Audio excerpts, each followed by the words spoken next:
Hello everyone, কেমন আছো তোমরা সবাই? আশা করছি ভালো আছো আর আমিও ভালো আছি। হ্যাঁ, আজকে একটু তাড়াতাড়ি বলতে পারো, কারণ তাড়াতাড়ি রান্না করে এখন এক জায়গায় বেরিয়ে যাব। তোমাদের সঙ্গে কথা যে বলবো সেই টাইমটুকু পাচ্ছিলাম না। তো আমরা রেডি হয়ে দুজন বেরিয়ে গেছি। দেখো, আর এমন জায়গায় গেছি বন্ধুরা, সারাদিনে কোনো ভিডিও করতে পারিনি।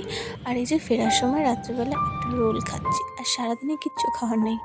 তোমাদের সঙ্গে আবার দেখা হচ্ছে পরের দিন। দেখো, সকাল সকালে বৃষ্টি শুরু হয়ে গেছে। সেদিন রান্না করেছিলাম ফুলকপি আলুর তরকারি, সাথে ছিল নিরামিষ সবজির তরকারি, আর ছিল বাটা মাছের ঝাল।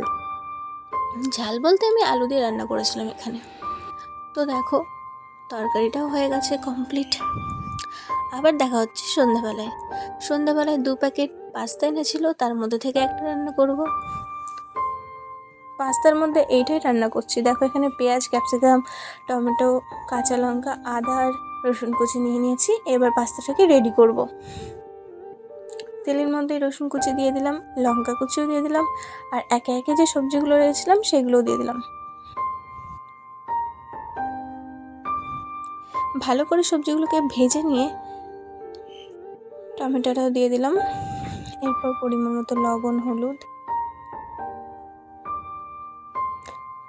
একটু নাড়াচাড়া করে জিরের গুঁড়ো দিলাম হালকা একটু, সাথে দিলাম সয়া সস, আর দিলাম কিষানের টমেটো কেচাপ। দেখো, সয়া সসটা দিয়ে দিলাম, আর এই যে কেচাপটাও দিয়ে দিলাম।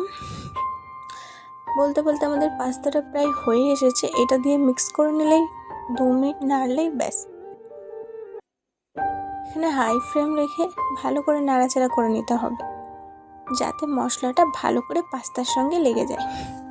পাস্তাটা খেতে কিন্তু খুব টেস্টি হয়েছিল। সিম্পলভাবে করেছি, ডিম ছাড়া, অবশ্যই ভেজ পাস্তা।